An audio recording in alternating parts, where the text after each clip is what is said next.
नमस्कार, आप देख रहे हैं दिल्ली ग्लो न्यूज। आपके साथ मैं हूं कल्याणी। शुरुआत करते हैं आज की खास खबरों से। कमिश्नरेट के जिला पश्चिम के पुलिस थाना देवनगर जिला विशेष टीम एवं साइबर सेल द्वारा संयुक्त कार्रवाई करते हुए कुटरचित तरीके से आधार कार्ड, पैन कार्ड, फर्जी फर्म, बैंक खाता, ईमेल आईडी आदि बनाकर जीएसटी टैक्स चोरी करने वाले अंतर्राज्यीय गैंग का खुलासा किया है।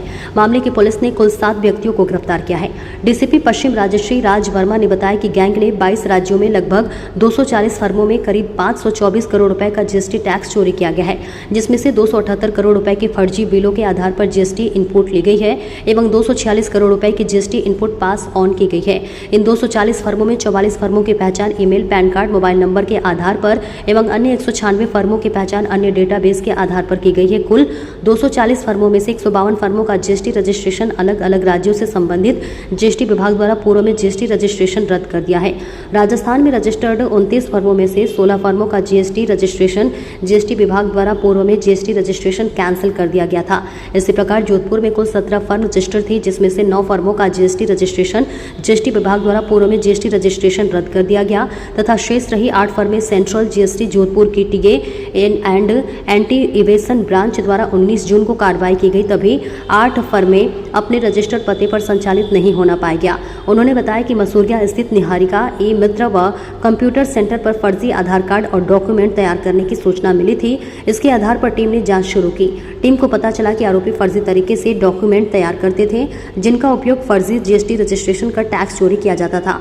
इसके अलावा आपको बता दें कि साइबर ठगी में भी इन डॉक्यूमेंट का उपयोग किया जाता था।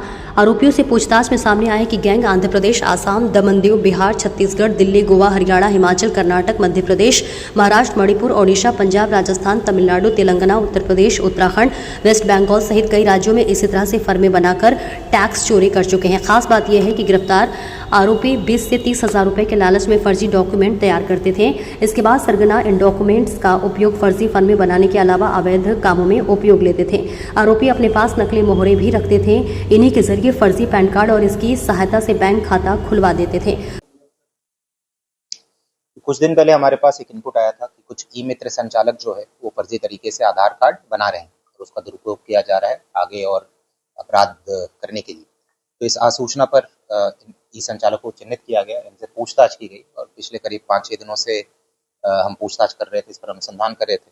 अभी इस पूरे मामले में ये निकलकर सामने आया है कि फर्जी तरीके से कुछ ई मित्र संचालक आधार कार्ड बना रहे थे, उसमें फर्जी एड्रेस डाल रहे थे, फर्जी मोबाइल नंबर डाल रहे थे। इन फर्जी आधार कार्ड का उपयोग जो है फर्जी पैन कार्ड बनाने के लिए किया जा रहा था, फर्जी बैंक अकाउंट और करंट अकाउंट खुलवाने के लिए किया जा रहा था और फर्जी तरीके से फॉर्म्स का रजिस्ट्रेशन कराने के लिए किया जा रहा था, जिससे जीएसटी नंबर इनको मिल सके। अभी तक जो पूरे अनुसंधान में जो बात सामने आई है, करीब 240 ऐसे फर्जी फॉर्म्स का रजिस्ट्रेशन किया गया है। टोटल 22 राज्यों में, देश के 22 राज्यों में किया गया है और इनमें से कुछ फॉर्म्स जो है वो काम कर रही हैं, बट उन्होंने फेक इनवॉइसेस जनरेट किए और कुछ फॉर्म्स जो बिल्कुल ही काम नहीं कर रही है, केवल पेपर पे एग्जिस्ट करती हैं और केवल बैंकिंग ट्रांजैक्शंस इनका हो रहा है। अभी तक अगर आंकड़े की बात करूं तो हमने ये सारा जो हमारे पास अनुसंधान में आया था वो जीएसटी विभाग का जो एंटी टैक्स इवेजन विंग है उनके साथ शेयर किया और उनके द्वारा हमें बताया गया है कि ये जो 240 फर्म है इनमें ये मिलाकर करीब 278 करोड़ रुपए के इन्होंने फर्जी बिल बनाए हैं, जीएसटी इनपुट लिया है और करीब 246 करोड़ जो है जीएसटी इनपुट आगे पास ऑन किए, तो टोटल करीब 524 करोड़ का राजस्व हानि हुआ है। इन 240 फर्म्स में से 29 फर्म जो है राजस्थान के हैं और 29 में से 16 फर्मों का रजिस्ट्रेशन जो है जीएसटी विभाग के द्वारा पहले भी कैंसिल किया जा चुका है। 9 फर्म जो है ये जोधपुर के हैं, नहीं 17 फर्म जोधपुर में रजिस्टर्ड है और 9 इनमें से भी 9 फर्म का जो है रजिस्ट्रेशन पहले रद्द किया जा चुका है, मगर ये फिर भी इस तरीके से फर्जी तरीके से काम कर रही है। अभी तक इसमें हमने टोटल 7 गिरफ्तारियां की हैं। इनमें जो ई मित्र संचालक है उसको हमने गिरफ्तार किया है, जिसने फर्जी तरीके से सरकारी अधिकारियों के सील बनाए। ये मैं बताना चाहूँगा कि आधार कार्ड जो फर्जी तरीके से बन रहा था, ये सरकारी कर्मचारियों को इन्होंने फर्जी सील बनाए हुए थे और उससे वो फेक जो वो एक सर्टिफिकेट देना होता है आधार कार्ड में चेंज करने के लिए, वो उसको इस्तेमाल किया जा रहा था। वो फर्जी सीलें भी हमने सीज की हैं और जो ये काम कर रहा था उसको भी हमने गिरफ्तार किया है। कुछ लोगों को गिरफ्तार किया जिन्होंने अपना आधार कार्ड जो है वो फर्जी तरीके से बनवाया और उसका फिर दुरुपयोग किया आगे। बाकी इसमें भी अनुसंधान जारी है और आगे और कार्रवाई करते हैं वाला है। हाँ, रजिस्ट्रेशन जो फर्म संचालक से को पकड़ा गया? नहीं, ये अभी जीएसटी वाले भी अभी वो चिन्हित करने का प्रयास करें, क्योंकि ये फर्म जो है ज्यादातर वो एग्जिस्ट करती ही नहीं है। उनका जब जोधपुर में जो फर्म्स थे उनको जो फिजिकली वेरीफाई करने हमारी टीम गई जीएसटी विभाग के साथ, तो वहां पर कोई मिला ही नहीं। वो केवल फर्म्स जो है नाम पेपर पर ही एग्जिस्ट करती है। जो जितने भी आरोप ये सब क्या है पहले से प्लानिंग के तहत या आगे सारे जोड़ते गए? आपको आरोप ये है क्या आपस में क्या करें?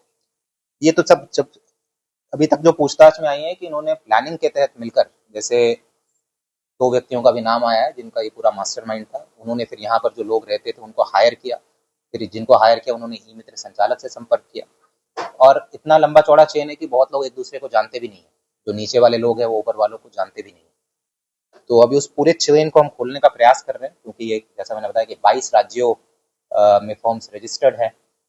तो 22 राज्यों में लोग होंगे वो पूरा लॉजिस्टिकल सपोर्ट देने के लिए। यहाँ से अगर लोग जाते हैं मुंबई, वहाँ पर फॉर्म्स रजिस्टर करवाया है, वहाँ पर लोगों को ठहराना, वहाँ पर जीएसटी फॉर्म का रजिस्टर करवाना, तो वहाँ पर लोकल सपोर्ट इनको कुछ मिलता होगा।